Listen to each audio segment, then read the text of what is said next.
Welcome everyone, my name is Rigel, and today I would like to talk about what is perhaps the craziest competitive football match I have ever watched in my entire life.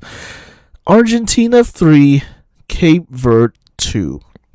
Now, I'm sure a lot of videos out there are going to be talking about the Argentinian side of things, of how Lautaro Martinez wasn't great and stuff like that, and I will talk about that, but this video, like my video against Spain for Cape Verde, I want to focus on the Cape Verdean side of things because, a lot of people out there are going to be talking about Argentina anyway, and they will continue to talk about Argentina going forward at the World Cup. But I will quickly touch on Argentina really quick. The first question on everyone's minds is, of course, are they cooked? Are they no longer favorites to win the World Cup? Well, I would say stock down a little bit. They have shown that they are definitely beatable. They are a team that can be scored against. And I'll also say that even in this game, they are far too reliant on Messi going forward in the attack. Like, sure, the three goals for Argentina did end up being from different players, but a lot of the attack is just Messi. All the free kicks were taken by Messi, and it's just not a good look. What if he gets injured and goes out for the latter stages of the tournament or something like that? So it's just not I think, sustainable strategy going forward for Argentina in the tournament. But, Messi is Messi, so, what can you do, right? But I will say, like I mentioned earlier, they are definitely beatable, and I think any team going up against Argentina from this point forward should feel confident that they can, if not beat them, at least score against them, right? So that's the Argentinian perspective, but before we get into Cape Verde fully, I will talk about very briefly how I felt coming into this. I came into this with really no expectation whatsoever. It's like when I started, watching the match against Spain. I was thinking, you're playing Argentina, literally the best country, according to FIFA rankings right now. There's no shame losing to Argentina, right? It's like with the Scotland game against Brazil. I think the key here is just Operation Don't Get Battered.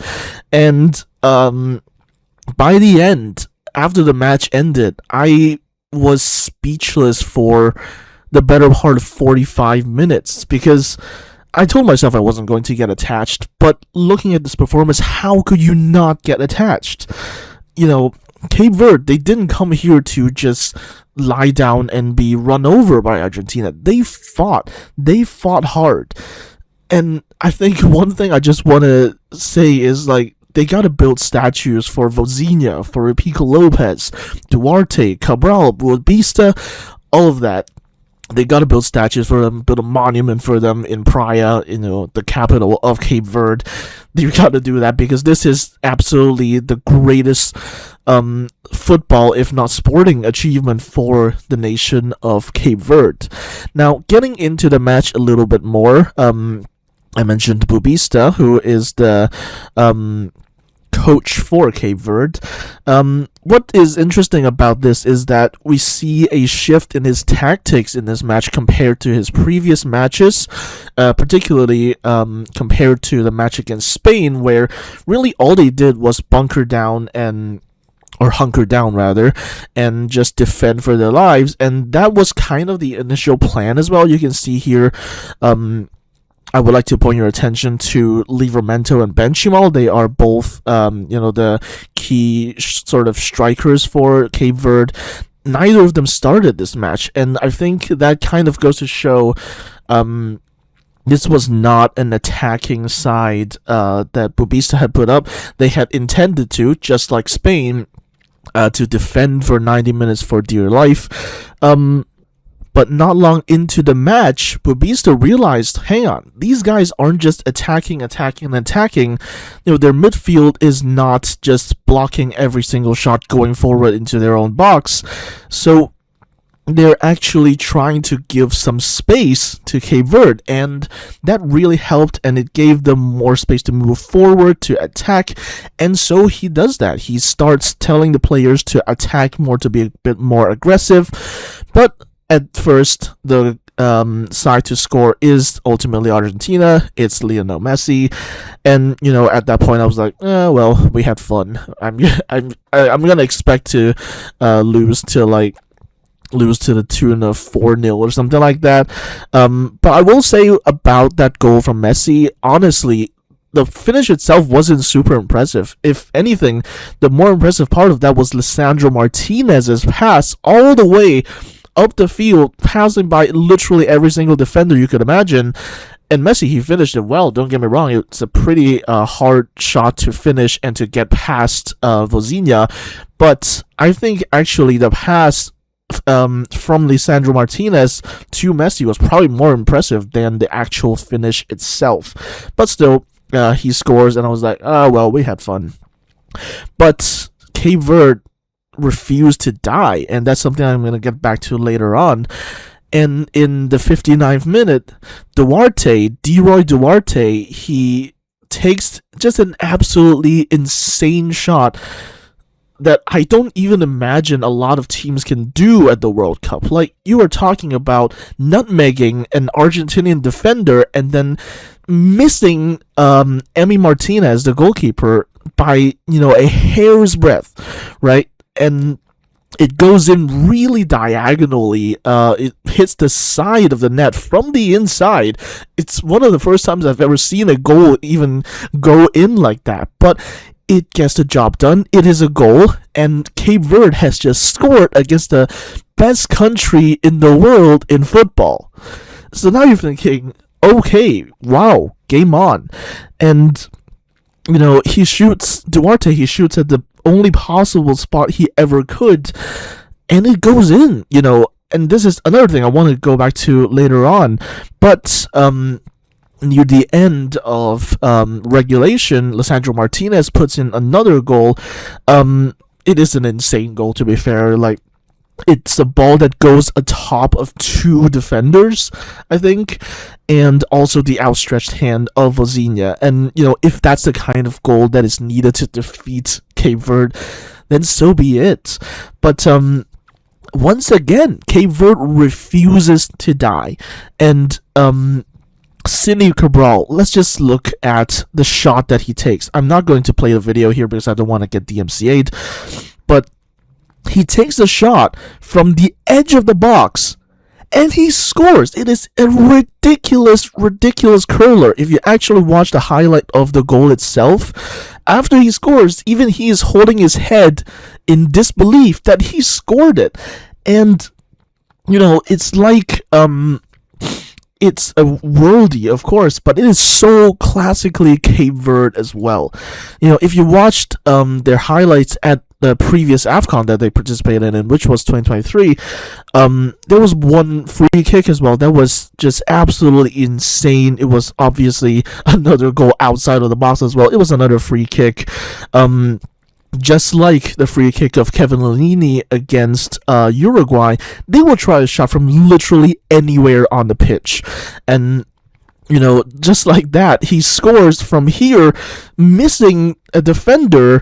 I think that's Lautaro Martinez. I'm not entirely sure, but it also goes past Martinez, and it's an insane, beautiful curl that just hits the top bins. And again, he can't even believe that it went in, but it does. And this is another point that I want to get to, which is that Cape Verde does not respect their opponents. Not in the Bosnia way, in the sense that they're tackling all of their opponents like this is CONCACAF or something like that. No, but they will try to play their best football against anyone, no matter if it's Uganda or if it's Argentina. They'll try to play their best football. They'll try to dispossess their opponents. They'll try to just do everything to play the way they want to play.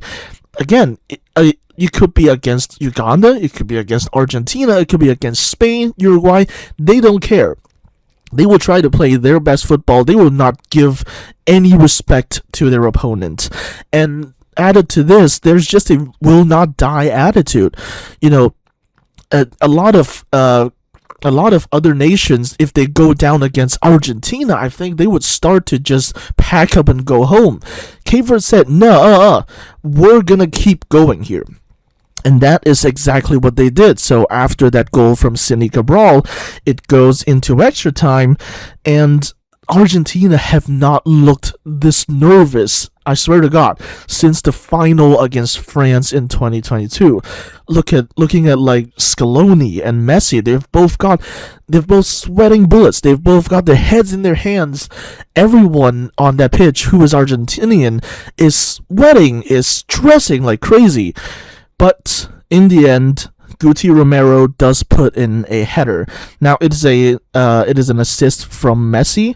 It comes in from the side. It is a corner for Argentina, and there's just not much you can really do about it, is there? Like, it is a header from Guti Romero.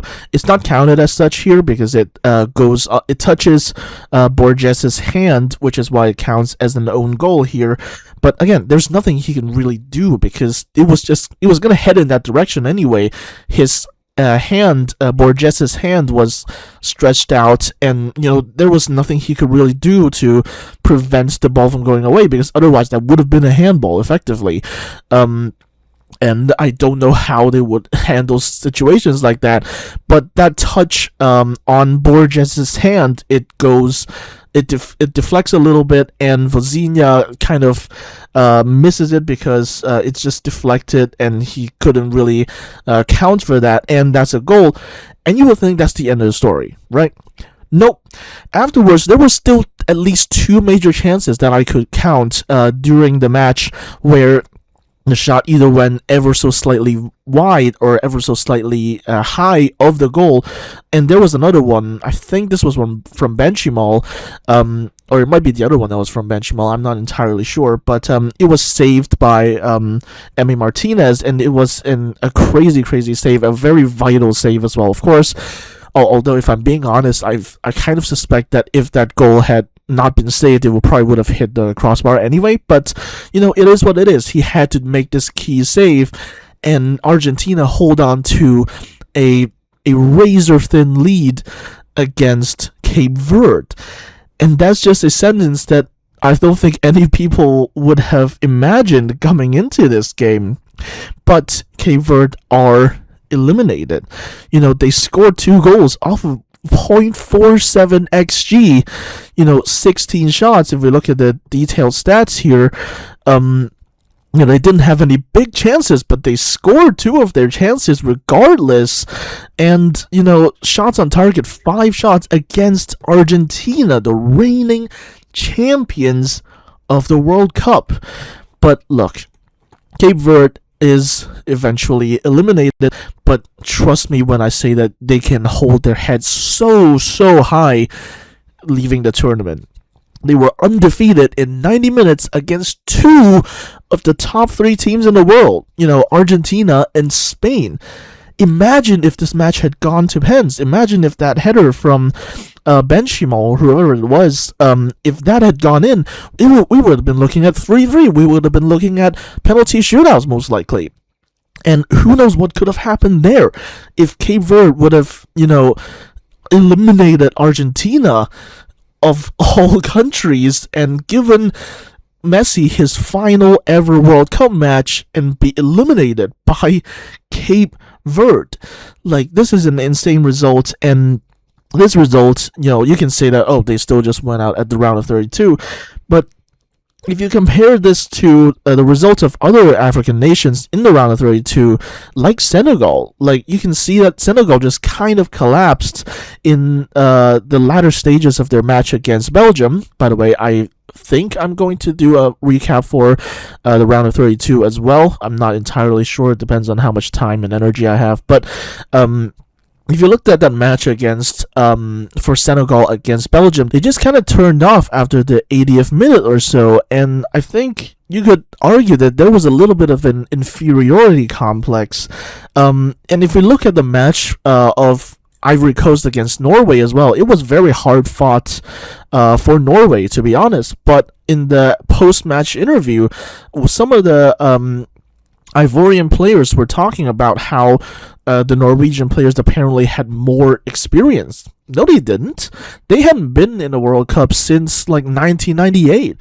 I'm pretty sure Ivory Coast has been in the World Cup more recently than Norway has. So I think there's still a little bit of an inferiority complex with some of these African teams, but Cape Verde is not one of those. And it's just a proof of their resilience and their do-or-die attitude. And it proves, along with countries like Croatia, countries like Iceland, the population does not correlate with footballing strength.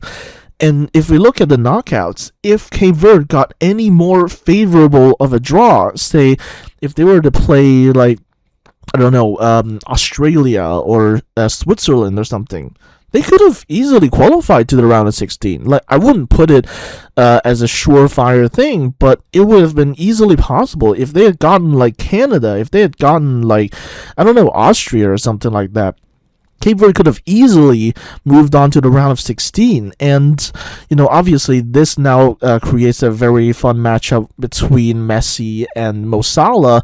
But, you know, if Cape Verde had gotten any more favorable of a draw, they would have qualified. They would have advanced to the round of 16. And I feel like in any future World Cup, they will have hope, they will have faith in themselves to actually get that done. Now, moving on to some comments on some specific players, there was one really key clearance from Pico Lopez.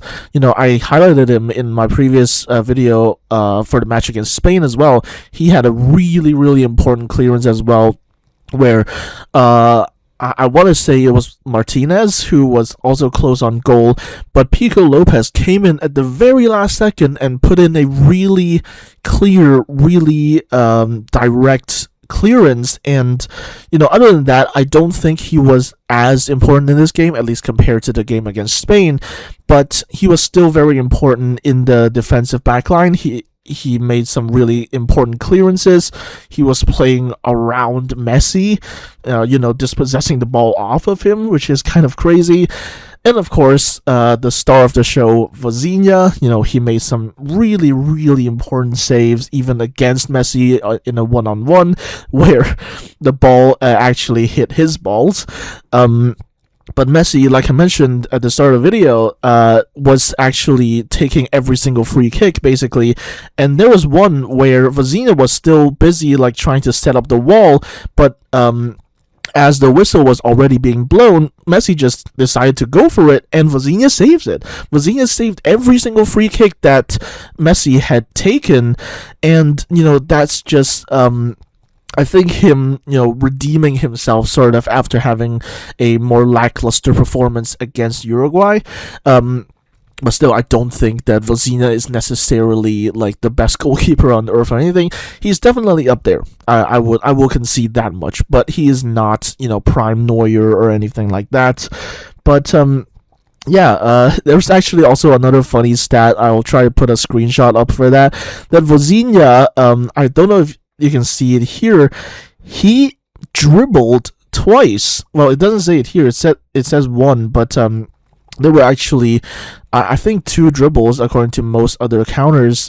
But Vozinha was dribbling against Lautaro Martinez, and it just creates a hilarious statistic that Vozinha has dribbled successfully more than Ronaldo has. And for a goalkeeper to be dribbling more than Ronaldo, like, that's just crazy stuff right there. And honestly, this is yeah, in general, looking at the squad, there's just a lot of really skillful dispossessions, tackles, clearances, and passes. Like, this is not a minnow, really, in any sense of the word. They are small in terms of population, but these guys are playing quality football. And I think this is easily the best African football achievement at this World Cup, even if Morocco wins. Just based on the size of Cape Verde alone, they should not be able to do this. But Morocco, they've already established themselves as a footballing powerhouse, not just in Africa, but also across the world. And Cape Verde is just totally new to this stage, and yet they put up a fight. They put up genuine scares against the reigning world champions. So I don't think there's any argument. I might be biased, of course, but I don't think there's any argument that this is the best African football achievement at this World Cup.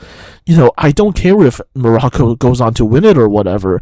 Cape Verde has put the fear of God into Argentina, and for a debutant to do that, for a country of 500,000 people to do that, granted they do have some diaspora in other places, but for them to be able to do that, to be able to coach, for Bubista to be able to coach such a side so well, to put the fear of God into Argentina.